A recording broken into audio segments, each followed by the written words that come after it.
All right, ladies and gentlemen, day 26 of the 30-day challenge. Hopefully, you guys are doing great today. I just want to say congratulations on getting to day 26. We have a couple days more to day 30, and I'm telling you, it has been a ride, ladies and gentlemen. It has been a ride. This process for me is a growing process. It's definitely a step-by-step process, especially the more and more I work out throughout the days, the more and more I focus on my glucose, the more and more I check what I eat and compare it to how it affects my glucose and various things. And it's amazing to see the growth and how everybody could keep their glucose regulated, whether they are pre-diabetic, diabetic, one or two, it doesn't matter. So yeah, like I said, I'm not a medical doctor. This is my experiences, and it's just to give you guys faith and hope that you could get to that next level in your journey, in your growth, in your life.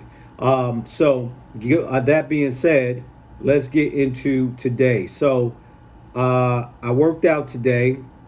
I completed the over 2,800 yards today.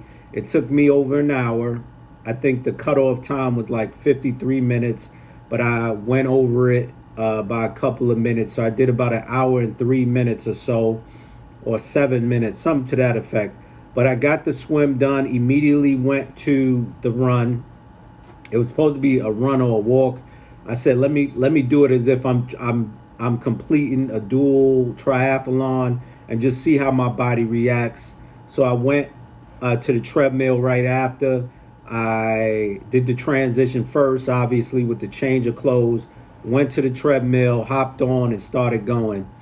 And I was able to finish over 3 miles in 32 minutes, which is better than the last few days, which the last few days ended with me completing a 3K, I'm sorry, a 5K at 37 minutes and another one at 40 something minutes. So this actually helped a lot. Got it done, stretched a little bit.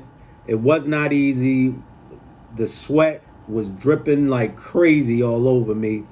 And during the workout, I took the hydration endurance drink that I purchased from REI, the Tailwind Tropical.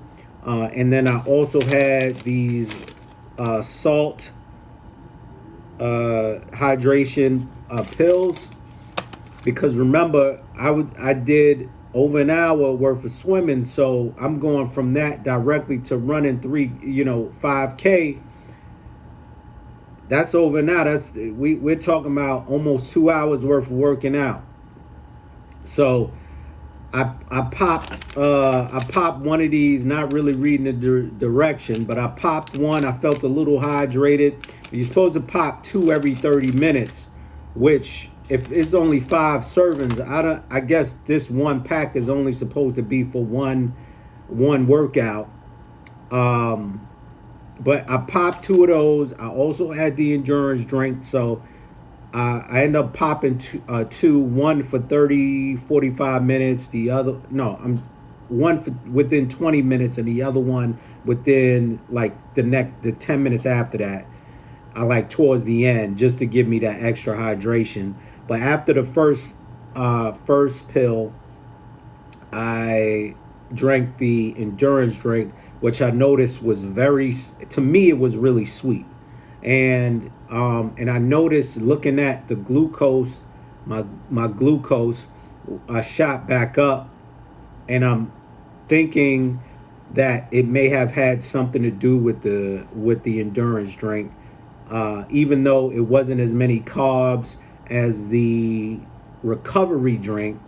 For some reason, it still brought it up, and it could also be because I went from swimming, changed, and then went to running, and that my body just burned more and just went and the glucose levels went up so it could burn more sugar and more fat and all of that stuff. So I have to try it again and see what happens. But I tested everything out, and then I had the recovery mix, which this time for today was the chocolate one. This is the last one, just to see how it reacts to my body. It has the BCAA in it, so it's supposed to assist like protein, form of protein, and to be able to heal my muscles and joints. But I took one yesterday, and I wanted to see what the results were for today. And one thing I did notice is that I was swimming a little faster. I had more energy on the run as well, significantly.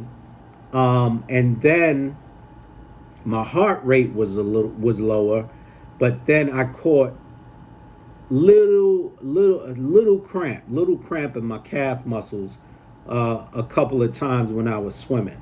So that I equate the little cramps in my calf muscles from me having the honey stinger oat and honey bar. And sometimes when you eat and you drink, because I didn't drink any of the endurance drink while I was at the pool, that's why I'm saying this. So I'm thinking that, and I stretched, so I'm thinking that it has something to do with the food intake.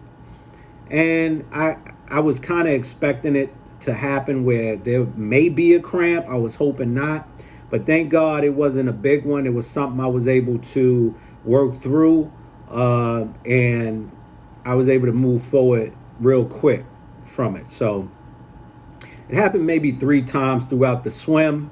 And mind you, and remember, this is actually the longest swim that I have done since I started working out again, at 2,800 yards. So this is the longest swim that I did. The second longest was the 22:25, which was the other day. So that may have also been a factor, where my body's like strained, my body's feeling like telling me, you got to stretch more. You have to stretch more if you're going to work out this long. So I'm keeping that in mind, making transitions gradually and getting to that next level. The other thing is I actually like the taste of these, and I like how it make me feel. So I think I'm gonna get a couple more of those.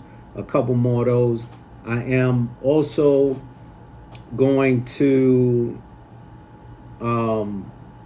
get some other items from REI, maybe not today, but I am gonna get something else just to test things out and see how they work out. The goo gels, that kind of thing. I want to get a couple of those, but I really wanted them from Morton. So I may have to go to the other shop that focuses on triathlon, opposed to the REI shop, which really focuses more on hiking and running and biking than swimming,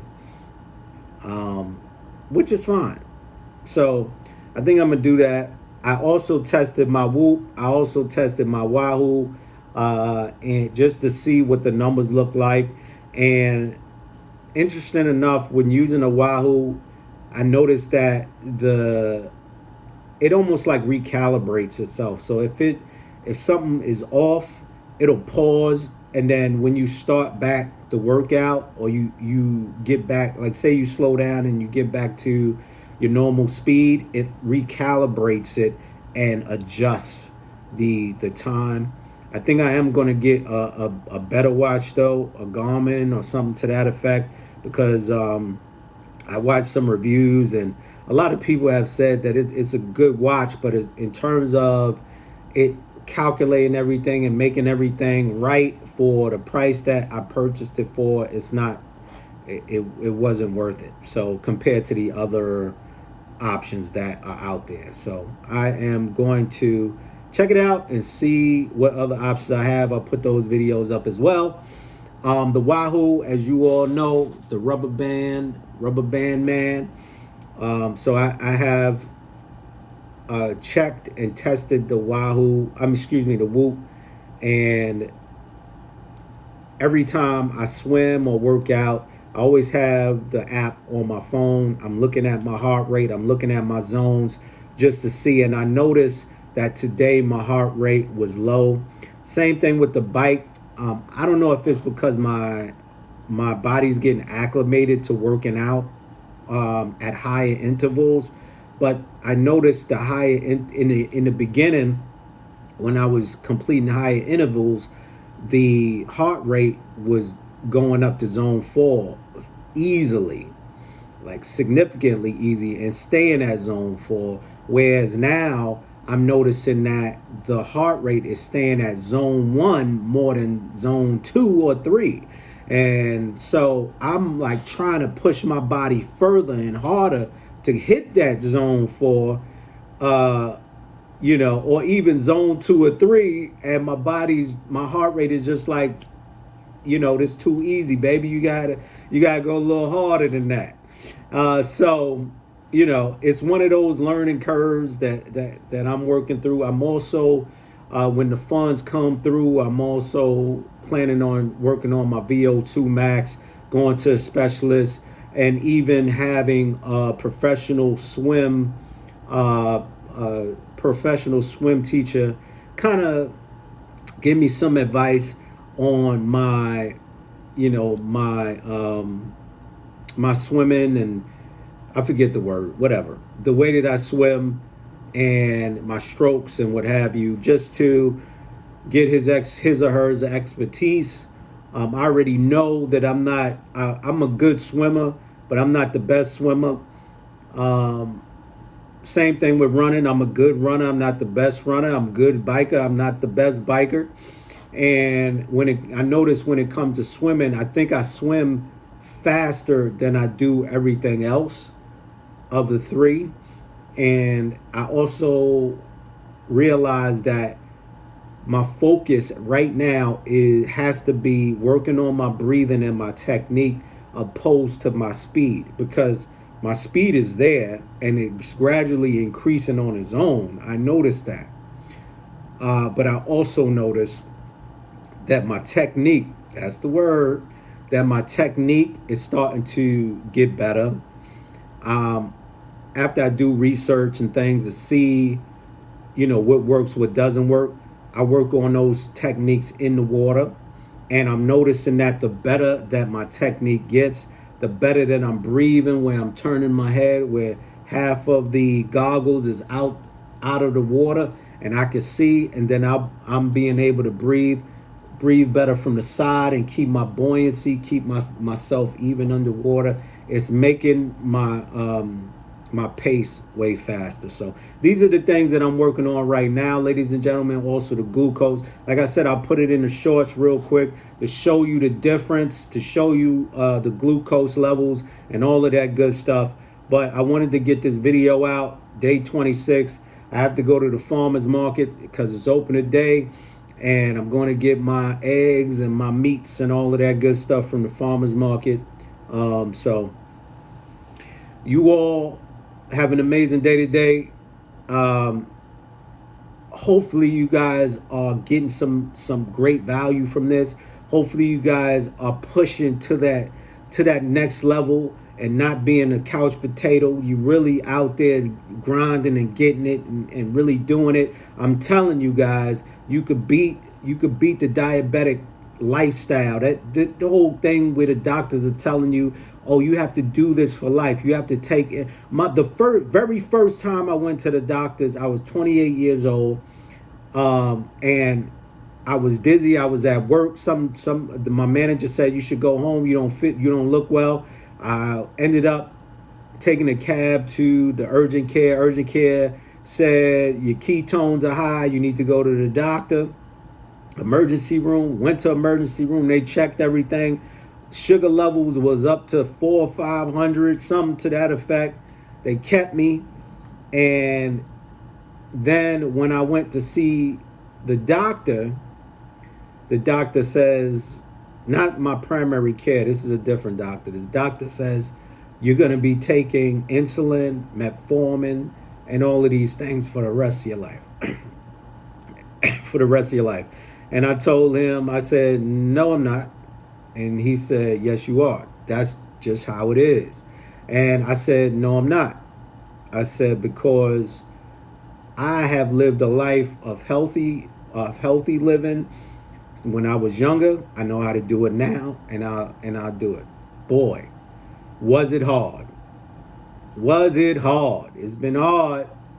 But up until I started a couple years ago with triathlon and working out and getting it together, getting my mind in it, telling myself we're doing this the right way,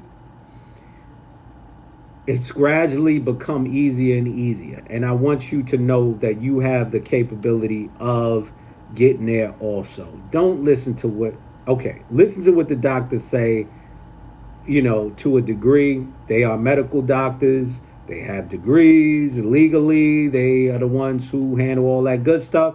I'm telling you from my personal experience and from people that I have met and know that you have a way of managing or reversing where you are right now. Okay? That's what I'm going to say. You can reverse and manage without having to use insulin, fast or slow, fast acting or short acting, or Manjaro, or metformin. All those things, you do not need to use it. You got to pick your hearts. I keep saying that. Pick your hearts. Either you're going to be healthy hard or you're going to be sick hard. One of the two. Anyway, that's going to be my rant for the day. I'll be talking to you guys later. Have an amazing day, and I'll see you on the other side. Boom.